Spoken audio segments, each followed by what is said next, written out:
Economic times का एक बहुत अच्छा आर्टिकल छपा है और ये आर्टिकल पूरा गोल्ड न्यूज के इर्द गिर्द है। यानी जब मैं आज ये वीडियो रिकॉर्ड कर रहा हूं तो आज भी वही सेम न्यूज है कि जी गोल्ड जो है अपने ऑल टाइम हाई प्राइस पे पहुंच चुका है। आज इंडिया में अगर कोई 10 ग्राम गोल्ड खरीदना चाहता है 24 कैरेट का, तो आज का जो प्राइस है ना वो 1,24,500 कुछ रुपए के आसपास है। यानी ये ऑलमोस्ट 1,25,000 के आसपास पहुंच गया। यानी आप कह सकते हो कि हर रोज एक ही न्यूज छप रही है कि जी गोल्ड आज फिर अपने ऑल टाइम हाई प्राइस पे पहुंच गया। अब ये आर्टिकल क्या कह रहा है? ये आर्टिकल कह रहा है कि अब जब गोल्ड ऑलमोस्ट 1,25,000 रुपए के आसपास पहुंच चुका है 10 ग्राम का जो रेट है, तो क्या आज मैं गोल्ड में इन्वेस्ट कर सकता हूं या फिर मैं लेट हो चुका हूं? अच्छा, दूसरी चीज, ये आर्टिकल सब कुछ बता रहा है कि गोल्ड प्राइसेस बढ़ क्यों रहे हैं, भविष्य में गोल्ड प्राइसेस बढ़ने के अनुमान है या घटने के अनुमान है। अच्छा, एक चीज और है, आर्टिकल में ये चीज भी समझाई गई है कि जो यूएसए का सेंट्रल बैंक है, जिसे हम यूएस का फेडरल रिजर्व बोलते हैं, वो अपने इंटरेस्ट रेट्स को घटा रहा है। और इंटरेस्ट रेट्स जब वो घटा रहा है, इस वजह से गोल्ड के प्राइसेस बढ़ रहे हैं। अच्छा, आर्टिकल के अंदर जो ऑथर है, ठीक है, वो ये भी कह रहा है कि भविष्य में ये भी अनुमान लगाए जा रहे हैं, जो बड़े बड़े एक्सपर्ट्स हैं दुनिया भर के, वो ये भी कह रहे हैं कि यूएसए का जो फेडरल रिजर्व है वो भविष्य में अपने इंटरेस्ट रेट्स को और कम करेगा, क्योंकि यूएस की इकोनॉमी अभी भी अच्छा परफॉर्म नहीं कर रही, वहां पे अभी भी मंदी है। और वहां पे इकोनॉमी को बूस्ट करने के लिए जो यूएसए का फेडरल रिजर्व है, जो उसका सेंट्रल बैंक है, भविष्य में वो इंटरेस्ट रेट्स को और भी कम करेगा। और अगर इंटरेस्ट रेट्स कम हुए तो फिर तो ये कहा जा सकता है कि भविष्य में गोल्ड प्राइसेस और भी बढ़ेंगे। तो अब हमें क्या करना चाहिए, यानी एक बहुत लेमन लैंग्वेज में मैं आपको समझाऊंगा, ये बिल्कुल टेक्निकल भाषा में नहीं समझाऊंगा, आसान और सरल भाषा में समझाऊंगा कि गोल्ड प्राइसेस क्यों बढ़ रहे हैं, भविष्य में गोल्ड प्राइसेस में क्या अनुमान है। देखो, भविष्य किसी को भी नहीं पता, जैसा जैसा आर्टिकल में लिखा है वो सब कुछ आपको लेमन लैंग्वेज में आपको समझाऊंगा।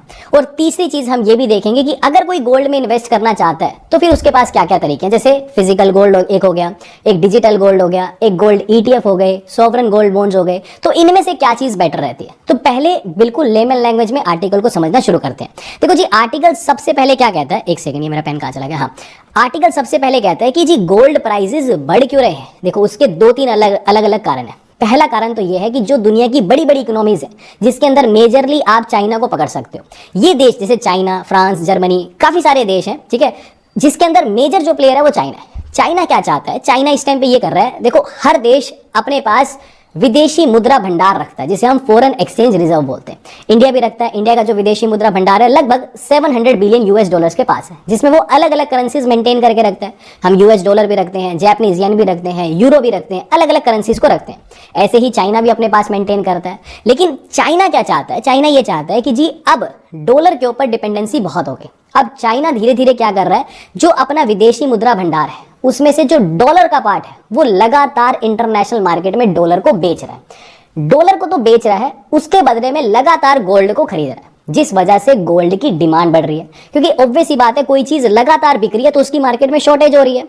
अगर शॉर्टेज हो रही है तो उसकी डिमांड एक तरह से इंक्रीज हो रही है।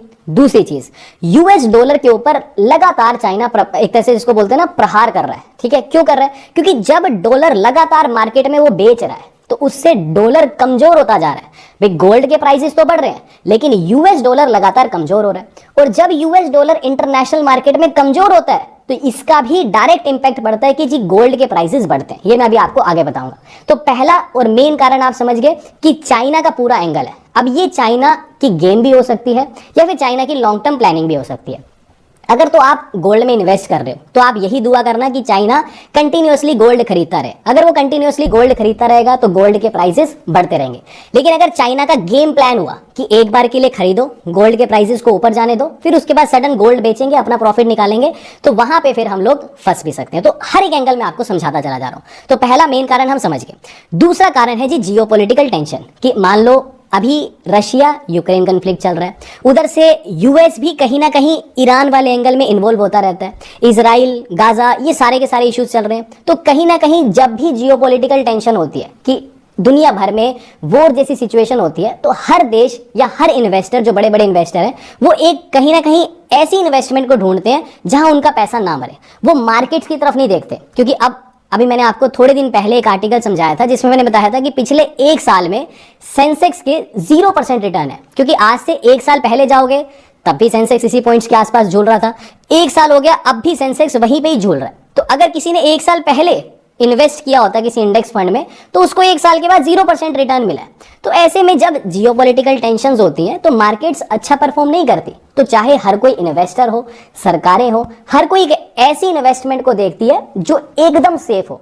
इस वजह से भी जियोपॉलिटिकल टेंशन चल रही है, इस वजह से भी हर कोई गोल्ड में इन्वेस्ट कर रहा है और यही मेन कारण है कि जी गोल्ड के जो प्राइसेस हैं वो लगातार इंक्रीज हो रहे हैं। अब इसके बाद तीसरा पॉइंट है कि जी वीक यूएस डॉलर। अब मैंने आपको भी समझाया कि चाइना लगातार डॉलर्स को सेल कर रहा है, इस वजह से जो यूएस डॉलर है वो लगातार कमजोर होता जा रहा है। दूसरा मेन कारण है कि जो अलग अलग देश है जैसे चाइना, इंडिया या दुनिया भर के जो भी मेजर इकोनॉमीज है वो यूएस डॉलर को तो बेच रही है, अपना जो विदेशी मुद्रा भंडार है उसमें से यूएस डॉलर को तो बेच रही है, लेकिन उस विदेशी मुद्रा भंडार के अंदर दूसरी करेंसीज को परचेज कर रही है। जैसे यूरो का परसेंटेज थोड़ा सा बढ़ा दिया, जापानीज येन का परसेंटेज थोड़ा सा बढ़ा दिया, चाइनीज युआन का परसेंटेज थोड़ा सा बढ़ा दिया। तो इस वजह से इंटरनेशनल मार्केट में यूएस डॉलर लगातार कमजोर होता जा रहा है। अब एक सवाल आता है कि अगर यूएस डॉलर इंटरनेशनल मार्केट में लगातार कमजोर हो रहा है तो इससे गोल्ड के प्राइसेस कैसे बढ़ रहे हैं, अब इसको समझते हैं। देखो ये पूरा का पूरा एक चार्ट है जिसको बोलते हैं यूएस डॉलर इंडेक्स, जिसको हम DXY बोलते हैं, ठीक है जी। ये यूएस डॉलर की स्ट्रेंथ को बताता है। इस चार्ट को देखो, ये चार्ट लगातार पिछले 1 साल का चार्ट है, लगातार यूएस डॉलर कमजोर होता जा रहा है। अच्छा, यूएस डॉलर, सवाल ये आता है कि हम बार बार जब USD to INR चेक करते हैं तो हम देखते हैं कि इंडियन रुपीज लुढ़कता जा रहा है, कमजोर होता जा रहा है, ऑलमोस्ट 90 रुपए के आसपास पहुंचने वाला है, 88 पॉइंट समथिंग हो रखा है। लेकिन आप कह रहे हो कि ये यूएस डॉलर कमजोर होता जा रहा है। देखो, आप इंडियन रुपीज के कंटेक्स्ट में मत देखो, इंडियन रुपीज को छोड़ दो। जो यूएस डॉलर की स्ट्रेंथ या वीकनेस है ये 6 मेजर करेंसीज के कंटेक्स्ट में काउंट होती है, ठीक है। Euro, Japanese yen, British pound, Canadian dollar, ये स्वीडिश क्रोना और ये स्विस फ्रैंक। ये 6 करेंसीज के कंटेक्स्ट में हम यूएस डॉलर को देखते हैं कि जी अंतरराष्ट्रीय मार्केट में डॉलर कमजोर है या मजबूत है। तो फिलहाल जो यूएस डॉलर है लगातार कमजोर होता जा रहा है, वो मैंने आपको अलग अलग एंगल्स बता दिए। अच्छा, अब समझो कि यूएस डॉलर जब कमजोर होता है तो गोल्ड के प्राइसेस क्यों बढ़ते हैं। देखो एक चीज समझो, एक एग्जांपल लो। मान लो आज 1 यूएस डॉलर की जो वैल्यू है मान के चलो 1 यूरो के बराबर है, ठीक है जी। यूएस डॉलर चाहे मजबूत हो चाहे कमजोर हो, है तो इंटरनेशनल करेंसी, ठीक है जी। अब मान के चलो एक एग्जांपल लेते हैं कि 10 ग्राम सोना खरीदना है और 10 ग्राम सोने का जो प्राइस है वो $100 के बराबर है, ठीक है जी। और हम मान के चल रहे थे कि $1 1 यूरो के बराबर है। तो यूरोप में भी अगर किसी को सोना खरीदना है तो उसको 100 यूरो ही देने थे जी, ठीक बात है, बिल्कुल सही बात है। अब मान के चलो डॉलर हो गया कमजोर, बहुत लेमन लैंग्वेज में आपको समझा रहा हूं ताकि आपको समझ आए। डॉलर हो गया कमजोर, अब मैं मान के चल रहा हूं कि जी 1 यूरो की जो वैल्यू है उसमें $2 आ जाते हैं, ठीक है जी। अब वही यूरोप में बैठे बंदे को 10 ग्राम सोना खरीदना है तो पहले उसको 100 यूरो देने पड़ रहे थे, अब 1 यूरो की वैल्यू $2 के बराबर है। यानी अब मैं ये कह सकता हूं अगर उसको $100 का सोना खरीदना है, भाई इंटरनेशनल मार्केट में अगर वो 10 ग्राम सोना खरीदने जाएगा तो उसकी वैल्यू तो $100 के बराबर ही है। अब वो 10 ग्राम सोना खरीदना चाहता है तो वो सोना अब वो 50 यूरो में ही खरीद लेगा। क्यों? क्योंकि यूरो स्ट्रॉन्ग हो गया, डॉलर कमजोर हो गया। अब यूरोप में वही सोना सस्ता मिलने लगेगा। अब अगर कोई चीज सस्ती मिलने लगे और जियोपॉलिटिकल टेंशन बना हुआ है दुनिया भर के अंदर, हर कोई सेफ इन्वेस्टमेंट को ढूंढ रहा है, तो हर कोई ये कहेगा भाई एफडी छोड़ो, बॉन्ड्स खरीदने छोड़ो, मार्केट परफॉर्म कर नहीं रही, सोना सस्ता हो गया, तो एक काम करते हैं, बेस्ट यही चीज है, हम सोना ही खरीदते हैं। यही सेम चीज बनी हुई है। आप समझो जियोपॉलिटिकल टेंशन बना हुआ है, मार्केट्स परफॉर्म नहीं कर रहे, हमारे देश में भी सेंसेक्स परफॉर्म नहीं कर रहा, इंटरनेशनल मार्केट्स भी रिटर्न्स नहीं दे रहे, जियोपॉलिटिकल टेंशन बना हुआ है। दूसरी बात, जो डॉलर है वो इंटरनेशनल मार्केट में कमजोर हो गया, तो जो दूसरी करेंसीज हैं, आप समझो यूरो मजबूत हो गई, येन मजबूत हो गया, ब्रिटिश पाउंड मजबूत हो गया, तो इन देशों के अंदर सोने की कीमत गिर गई। हमारे देश में महंगी हुई ना, इन देशों में तो गिर गई। अगर इन देशों में कीमत गिर गई तो ये लोग ज्यादा सोना खरीदने लगे, समझ लो। पहला एंगल तो चाइना खरीद रहा है लगातार, दूसरा एंगल डॉलर कमजोर हो रहा है। डॉलर कमजोर हो रहा है तो ये यूरोप के अंदर जितने भी ये देश हैं, ठीक है, इनके अंदर लोग ज्यादा सोना खरीदने लगे, तो डबल मार हो गई। तीसरी मार, इंडिया में सबसे ज्यादा सोना क्यों तेजी से बढ़ा है? एक तो समझ गए चाइना खरीद रहा है, दूसरा ये देश खरीद रहे हैं, इन देशों के लोग खरीद रहे हैं। तीसरी बात, भाई इंटरनेशनल मार्केट में तो डॉलर कमजोर हो रहा है, लेकिन भारतीय रुपए से जब हम देखते हैं, क्योंकि हम इंपोर्ट ज्यादा करते हैं एक्सपोर्ट कम करते हैं, तो हमारा तो हमेशा करंट अकाउंट डेफिसिट बना रहता है, समझ गए बात को। तो हमारे देश से जब हम कंपेयर करते हैं डॉलर को, तो हमारी करेंसी तो डॉलर की कंपैरेटिवली कम ही होती जा रही है, गिरती ही जा रही है। भले ही इंटरनेशनल मार्केट में डॉलर कमजोर हो रहा है, लेकिन भारतीय रुपया तो और भी ज्यादा कमजोर हो रहा है। तो वही चीज समझो, अगर हमें 10 ग्राम सोना खरीदना था तो वो $100 का मिलता है, इंटरनेशनल मार्केट में $100 का मिलता है। मान लो पहले $1 की वैल्यू 80 रुपए के बराबर थी, तो मेरे को वो सोना खरीदने के लिए 8,000 रुपए देने पड़ते थे। अब वही करेंसी 90 रुपए तक पहुंच गई, तो अब मेरे को सोना खरीदने के लिए 9,000 रुपए देने पड़ते हैं। समझ गए मेरी बात को? तो मेन इंडिया के कंटेक्स्ट में तो गोल्ड इसीलिए और एक्सपेंसिव होता जा रहा है क्योंकि हमारी करेंसी तो डॉलर की तुलना में और लुढ़कती जा रही है। यानी एक तो गोल्ड प्राइसेस बढ़ रहे हैं इंटरनेशनल मार्केट में, दूसरा मेरा भारतीय रुपया भी डॉलर के कंपैरेटिवली लुढ़कता जा रहा है। तो इंडिया में तो आप समझो कि किसी ने अगर आज से 2-3 महीने या 6 महीने पहले भी गोल्ड में इन्वेस्ट किया, 1 साल पहले भी किया होता, तो उसकी तो एकदम सडन उसको एप्रिसिएशन मिला है। समझ गए? ये सारे के सारे अभी तक मेन एंगल्स थे। अब इस पूरी गेम में एक और एंगल भी आता है, वो एंगल है यूएस इकोनॉमी का। अब देखो, यूएस की जो इकोनॉमी है, अभी यूएस के अंदर रिसेशन चल रहा है, मंदी चल रही है, वहां की इकोनॉमी अच्छे से बूस्ट नहीं कर रही। और मैंने आपको बहुत बार समझाया है कि जब इकोनॉमी को बूस्ट करना होता है तो हम हमेशा इंटरेस्ट रेट्स को घटा देते हैं। भाई हमारे देश में भी तो आरबीआई रेपो रेट को जब घटाता है तो उससे लोन सस्ते हो जाते हैं, लोन सस्ते होते हैं तो ज्यादा लोग लोन लेते हैं।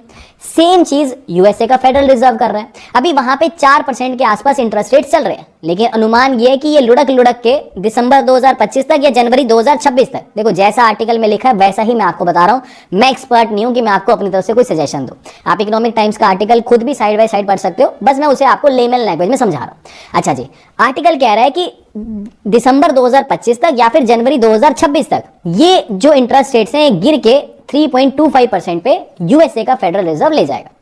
अब जब इंटरेस्ट रेट्स गिरते हैं तो लोन तो सस्ते मिलते हैं, नो डाउट कि ज्यादा लोग लोन लेंगे तो मार्केट में ज्यादा पैसा आएगा, मार्केट में ज्यादा पैसा आएगा तो लोग ज्यादा खर्च करेंगे, ज्यादा खर्च करेंगे तो कंजम्पशन बढ़ेगी, कंजम्पशन बढ़ेगी तो देश की जीडीपी बढ़ती है। लेकिन उसका जो दूसरा एंगल है, लोन तो सस्ते हो गए, लेकिन दूसरी तरफ जो लोग इन्वेस्टर होते हैं, जो बैंक में पैसा डालते हैं, सेविंग्स अकाउंट में पैसा रखते हैं, एफडी में पैसा रखते हैं, उनकी भी तो ब्याज दरें गिर जाती हैं। एफडी में भी अच्छा रिटर्न नहीं मिलता। दूसरी चीज, जो सरकार बॉन्ड इशू करती है, उनकी भी ब्याज दरें गिर जाती है। जब आप इंटरेस्ट रेट्स घटाते हो तो ये सारा भी अफेक्ट आता है। अब हम तो गोल्ड के कंटेक्स्ट में सारी की सारी थ्योरी को समझ रहे हैं। तो जब अगर तो ये यूएसए का फेडरल रिजर्व इंटरेस्ट रेट्स को गिरा देगा, अगर ये इंटरेस्ट रेट्स गिरते हैं तो इससे एफडी पे ब्याज कम हो जाएगा। फिर गोल्ड बॉन्ड कह रहा हूं, जो गवर्नमेंट बॉन्ड इशू करती है उसकी ब्याज दरें कम हो जाएंगी। तो जब ऐसा होगा तो ज्यादा से ज्यादा लोग क्या कहेंगे, एफडी पे तो कोई इंटरेस्ट मिल नहीं रहा, ना ही बॉन्ड्स पे इंटरेस्ट मिल रहा है, तो एक काम करते हैं, बेस्ट है कि गोल्ड के अंदर ही इन्वेस्ट करते हैं। भाई इंटरनेशनल कोमोडिटी है, आसानी से इन्वेस्ट करेंगे, पैसा बढ़ेगा, मेरी इन्फ्लेशन को बीट कर देगा, सारी चीजें ठीक चलेंगी। तो अगर इंटरेस्ट रेट्स गिरेंगे तो लोग एफडी में इन्वेस्ट नहीं करेंगे, लोग सीधा गोल्ड के अंदर ही इन्वेस्ट करेंगे। तो यही मेन कारण कहा जा रहा है कि अगर कल को यूएसए का फेडरल रिजर्व इंटरेस्ट रेट्स को गिर देता है, ठीक है जी, तब भी गोल्ड के प्राइसेस इंटरनेशनली बढ़ने शुरू होंगे। अच्छा, इसका एक और इंपैक्ट क्या पड़ेगा कि अगर मान लो यूएसए का फेडरल रिजर्व इंटरेस्ट रेट्स को गिरता है तो यूएस गवर्नमेंट के जो बॉन्ड इश्यू होते हैं उसकी भी ब्याज दरें गिर जाएंगी। और अगर यूएस गवर्नमेंट की ब्याज दरें गिर गई बॉन्ड्स की, तो जो इंटरनेशनल इन्वेस्टर है, मान लो कोई इंडिया का बंदा है जिसने यूएस में इन्वेस्ट कर रखा है, जापान का बंदा है, चाइना का बंदा है, ये कहेगा यार छोड़ यूएसए को, यार इन कुछ रिटर्न्स तो मिल नहीं रहे हैं, एक काम करते हैं पैसे को वापस इंडिया में लेके आते हैं। तो जो पैसा उसने डॉलर की फॉर्म में वहां इन्वेस्ट किया था, वहीं डॉलर को बेचेगा, करेंसी को इंडियन रुपीस में चेंज करेगा, अपने देश में वापस ले आएगा। तो लगातार डॉलर बिकता रहेगा यूएसए के अंदर। जब लगातार डॉलर बिकेगा तो डॉलर और कमजोर होने लगेगा, और फिर वही सर्कल, जब डॉलर कमजोर होएगा तो दूसरी करेंसी स्ट्रांग होएंगी, दूसरी करेंसी स्ट्रांग होएंगी तो उनके देश में गोल्ड खरीदना आसान हो जाएगा। समझ के बात को? तो सब कुछ गोल गोल गोल गोल गोल है। तसल्ली से अगर आप दोबारा इस वीडियो को देखोगे ना, तो बहुत लेमन लैंग्वेज में मैं कोशिश कर रहा हूं कि आपको सब कुछ समझा दूं, ठीक है। अगर आपको अभी तक सेशन इन्फॉर्मेटिव लग रहा है तो प्लीज वीडियो को लाइक और चैनल को सब्सक्राइब जरूर करना। अब इसके बाद आर्टिकल में आगे बढ़ते हैं, और आर्टिकल में ये कह रहा है कि भविष्य में अब क्या स्कोप है कि गोल्ड के प्राइजेस गिर सकते हैं। अब ये सारे के सारे वो एंगल्स बता रहे हैं। देखो, पहला तो वही एंगल बता रहा है कि गोल्ड के प्राइजेस कब गिर सकते हैं। पहला तो एंगल यही बता रहा है कि अगर कल को यूएसए का फेडरल रिजर्व ये कहता है कि हम ब्याज दरों को नहीं घटाते, हम एक काम करते हैं, ब्याज दरों को या तो सेम रखते हैं या ब्याज दरों को दोबारा बढ़ा दे। समझ के बात को? ये एंगल हो सकता है। अगर ब्याज दरें बढ़ गई, वैसे तो इसका चांस ना के बराबर है। क्यों? क्योंकि आप समझो कि यूएस के अंदर भी मंदी चल रही है, और जब मंदी चलती है तो इंटरेस्ट रेट्स गिरते ही हैं। लेकिन ये एंगल लेके चल रहा है कि अगर यूएसए का फेडरल रिजर्व इंटरेस्ट रेट्स को बढ़ा देता है तो उससे क्या होगा, लोन महंगे हो जाएंगे, लोन महंगे हो जाएंगे, लेकिन इसके साथ साथ एफडी के ऊपर ब्याज दरें, यूएसए के जो बॉन्ड्स हैं उसकी ब्याज दरें वो बढ़ने लगेंगी। अगर ब्याज दरें बढ़ेंगी तो लोग ये कहेंगे कि ठीक है ना यार, क्यों गोल्ड खरीदना, यहाँ पे भी तो अच्छा खासा इंटरेस्ट मिल रहा है और रेगुलर इनकम भी आती रहती है। तो फिर गोल्ड कम लोग खरीदेंगे और फिर गोल्ड के प्राइसेस गिर सकते हैं। तो आप हर एक एंगल लेके चलो। अभी आप जब भी इन्वेस्ट करो तो आपको या तो अपने दिमाग से इन्वेस्ट करना है या किसी एक्सपर्ट की सलाह से इन्वेस्ट करना है। यहाँ पे हम सिर्फ एक डिस्कशन कर रहे हैं, कोई सलाह नहीं है, कोई कुछ नहीं है कि आपको इन्वेस्ट करना है नहीं करना। जब भी इन्वेस्ट करो खुद से करो या एक्सपर्ट की सलाह से करो, ठीक है जी। अच्छा, दूसरी चीज, दूसरा ये एंगल बता रहा है कि अगर ग्लोबल इकोनॉमी, दुनिया भर की जो इकोनॉमी है वो सही ट्रैक पे आ जाए कि जी जियोपॉलिटिकल टेंशन खत्म हो जाए, जैसे अभी गाजा वाला मैटर चल रहा है, अगर उस पर सुलह हो जाए, ईरान शांत हो जाए, इजराइल शांत हो जाए, यूएसए का इंटरफेरेंस खत्म हो जाए। अच्छा, अब जैसे टैरिफ वेरिफ चल रहा है इंडिया के ऊपर, ये चीजें सॉर्ट आउट हो जाए, रशिया यूक्रेन का जो एंगल है वो खत्म हो जाए, यानी ग्लोबल इकोनॉमी ट्रैक पे आ जाए, हर किसी देश की स्टॉक मार्केट अच्छा परफॉर्म करने लगे।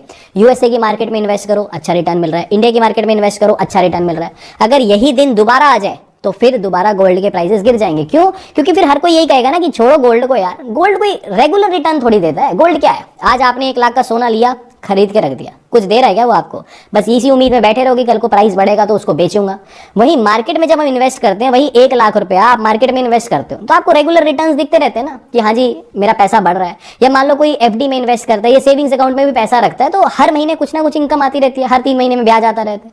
तो हर कोई गोल्ड की तरफ कब आता है? जब जियोपॉलिटिकल टेंशन हो, अनसर्टेनिटी हो, तब गोल्ड की तरफ आता है। जब सब चीजें ठीक होती है ना, तब कोई गोल्ड में इन्वेस्ट नहीं करता, हर कोई मार्केट में इन्वेस्ट करता है कि जी आज खरीदा बेचा, सब चीजें ठीक है। तो ये भी एक एंगल है कि गोल्ड प्राइसेस गिर सकते हैं अगर मार्केट्स ठीक होने लग जाए। तो ये सारे के सारे एंगल्स हमने देखे। अब हम देखते हैं कि अगर किसी को गोल्ड में इन्वेस्ट करना ही है तो वो किस किस तरीके से इन्वेस्ट कर सकते हैं। देखो, पहला तो हो गया जी फिजिकल गोल्ड, कि आप तनिष्क वनिष्क पे जाओ, मालाबार पे जाओ, गोल्ड खरीदो, खरीद के एक टुकड़ा गोल्ड का घर पे ले आओ। अगर इन्वेस्टमेंट पर्पज से देखो तो सबसे बेवकूफ़ी वाला काम है। क्यों? क्योंकि मान लो अगर आप कोई एक हीरे का नेकलेस लेते हो, राइट, ठीक है, अगर तो शौक है भी, आप अपनी वाइफ को दे रहे हो, अपनी मदर को दे रहे हो, किसी को भी दे रहे हो, किसी भी लेडी को घर में फैमिली में माँ बहन को लेकर के दे रहे हो, अगर तो उन्हें शौक है कि हाँ जी डालना है, डेली डालेंगे या जब भी ओकेजनली डालेंगे, अच्छा लगेगा, तो ये ठीक है, तो आपकी इन्वेस्टमेंट भी हो गई और वो अपना शौक भी पूरा कर रहे हैं। अगर तो ये मोटिव है तब गुड है, ठीक है जी, आप फिजिकल गोल्ड खरीद सकते हो। लेकिन अगर आप इस इंटेंशन से खरीद रहे हो कि जी दिवाली आने वाली है, कुछ ना कुछ खरीदते रहना चाहिए, लाइक मेरी मदर बोलती है कि कुछ ना कुछ खरीदते रहना चाहिए, कि धीरे धीरे कोई चीज बनती रहती है, तो ये एक बहुत फुलिश डिसीजन है। क्यों? क्योंकि यार इन्वेस्टमेंट करनी है अगर मेरे को, तो मैं फिजिकल गोल्ड क्यों लाऊंगा? अगर मैं 1 लाख रुपए का फिजिकल गोल्ड खरीदता हूं तो उसके ऊपर 3% तो जीएसटी लगता है, उसके ऊपर पकड़ो आज की डेट में लूट मचा रखी है, 25% मेकिंग चार्ज ले लेते हैं। यानी 1 लाख रुपए का सोने का टुकड़ा मैं पहले ही मार्केट में 1,30,000 रुपए का खरीद के ला रहा हूँ। आप समझ रहे हो मेरी बात को? फिर कब इसकी वैल्यू 1.5 लाख होएगी तो मैं कहूंगा कि मैंने 20,000 का प्रॉफिट कमाया है। आप समझ रहे हो मेरी बात को? तो फिजिकल गोल्ड पहनना है, शौक है, कड़ा डालना है, अंगूठियां डालनी है, फाइन है जी, लो अच्छी बात है, इन्वेस्टमेंट भी हो रही है, शौक भी पूरे हो रहे हैं। लेकिन इन्वेस्टमेंट के पर्पज से फिजिकल गोल्ड खरीद रहे हो तो ये चीज फिर इसको इलाज कराओ, ठीक है। दूसरा ऑप्शन आता है कि जी डिजिटल गोल्ड का। डिजिटल गोल्ड क्या है? जैसे आपकी फोन पे एप्लीकेशन, गूगल पे एप्लीकेशन, फलाना फलूना, पेटीएम वेटीएम, इसके ऊपर डिजिटल गोल्ड मिलता है, ठीक है जी। ये क्या होता है कि 2 कंपनीज है, मैं उनका नाम भूल रहा हूँ, एमएमटीसी या ऐसे कुछ 2 बड़ी सी कंपनीज है, वो जॉइंट वेंचर है, एक इंडिया की कंपनी है, एक शायद स्विट्जरलैंड की कंपनी है। आप नाम चेक कर लेना, एक का नाम तो शायद एमएमटीसी है, मैं भूल गया यार नाम, ठीक है।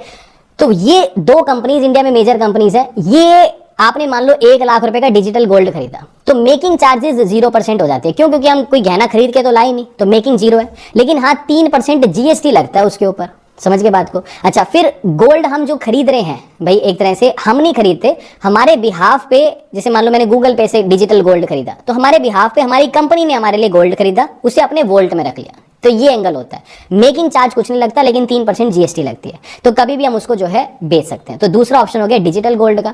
अच्छा, तीसरा ऑप्शन हो गया गोल्ड ईटीएफ का। ये एक तरह से जैसे इंडेक्स फंड होते हैं ना, वैसे ही गोल्ड ईटीएफ है। इसके अंदर भी हमारे बिहाफ पे ही क्या बोलते हैं, फिजिकल गोल्ड खरीदा जाता है। अच्छा, दूसरी बात, ये ऑलमोस्ट डिजिटल गोल्ड के जैसा ही है, लेकिन डिजिटल गोल्ड में स्ट्रेट अवे 3% जीएसटी लगता है।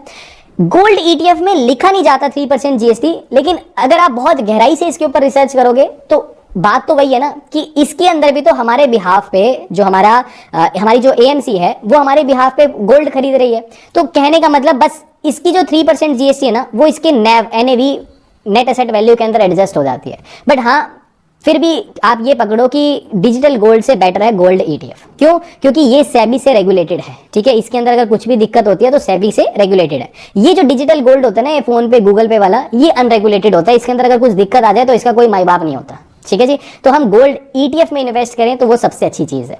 अच्छा, फिर उसके बाद जो सॉवरेन गोल्ड, अच्छा फिर ये गोल्ड म्यूचुअल फंड सेम वही चीज होती है। गोल्ड ईटीएफ में इन्वेस्टमेंट इसलिए अच्छी होती है क्योंकि ना इसके अंदर जो कॉस्ट होती है फंड की वो बिल्कुल ना के बराबर होती है, 0.001%।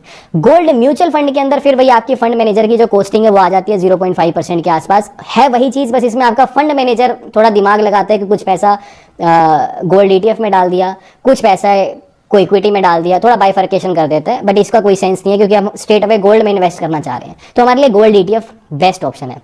गोल्ड ईटीएफ से भी सबसे अच्छा ऑप्शन वैसे तो सॉवरेन गोल्ड बॉन्ड है, लेकिन ये कभी कभी आरबीआई इशू करता है। जैसे लास्ट फरवरी 2024 में इशू करे थे, अब उसके बाद न्यूज़ है कि इसको शायद डिसकंटिन्यू ही कर देंगे।